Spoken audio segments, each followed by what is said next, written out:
Well, I don't want to go on too much about this, but your boy Charlie Kirk, he got hurt and got killed today.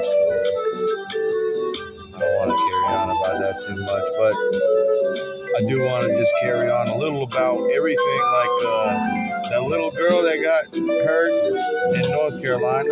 Same thing. It's like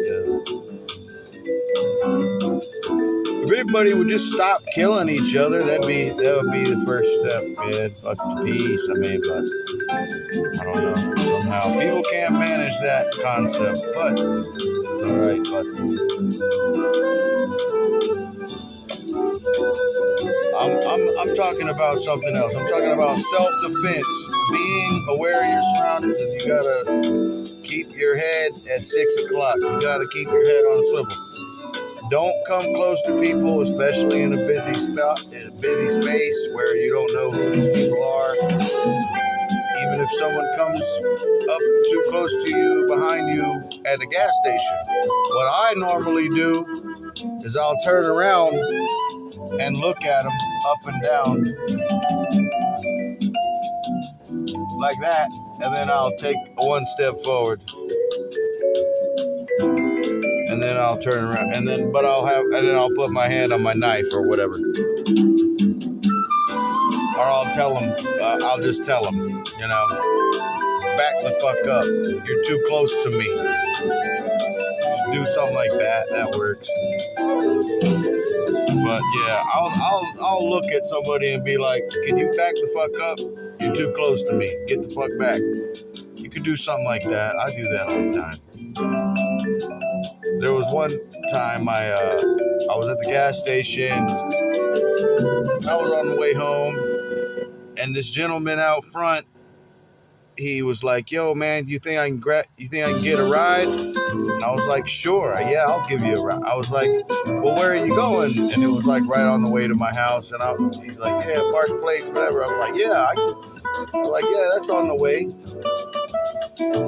And I had to think for a second, and I was like, "All right, get in the car." Like I took command of the shit. Like I'm controlling your ass now. You're in my car, bitch. Like it's that kind of situation. But when we started driving, I checked him out and made sure I didn't see anything fishy. But I was like, I told him straight up. I was like, "I'm gonna give you a ride down to Park Place." But I was like, if you try anything funny, I got a knife. In my pocket. I'm gonna slice your throat. And he was like, "I'm good, dude. I'm good. I'm all right, dude. I'm all right." And I was like, "Good. Then we're cool." I was like, so we carried on our drive, and I was talking to him about his wife and kids and shit. And we went on the merry way, and I'm like, "All right, man, we're almost here." Boom, pulled in, dropped him off. No harm, no foul. Went back home and carried on about my business. So, I don't know. It's different things like that. Here's the fighting thing, all right? So when you're fighting, you're bare knuckles. It's do or die. You're a woman, maybe you're some guy's trying to rape you situation kind of thing. Kick him in the balls first. Balls, genitals, throats, soft areas, stomach.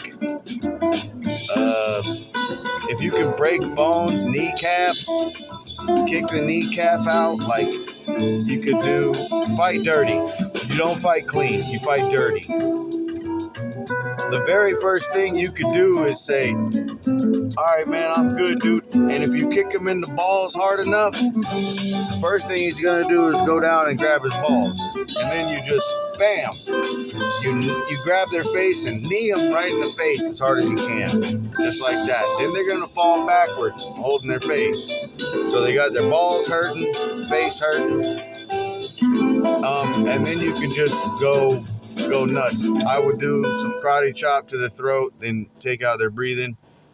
And then, you can start rendering your first aid. That would be my first. As far as people with like a knife coming at you, keep a distance. You have to be aware. Do not get close to people. If they and you gotta have a knife too. You gotta have a knife in your hand, ready, and you gotta have a distance so where you can witness what's going on. You gotta be aware of what's going around. But I would say if someone is running at me with a knife, I would try to do like a front kick. You know what I mean? Boom, kick to the chest. Some way to keep the distance off of you. Keep the distance away from you. And if you're running from them, mule kick. Like bow up, stop, and mule kick them. Mule kick them in the gut. Mule kick them in the nut. Mule kick them in the hand. Mule kick them whatever way they're coming at you. The next thing is when you're standing, your fighting stance should be, your hips should be this way, okay? This way, not this way.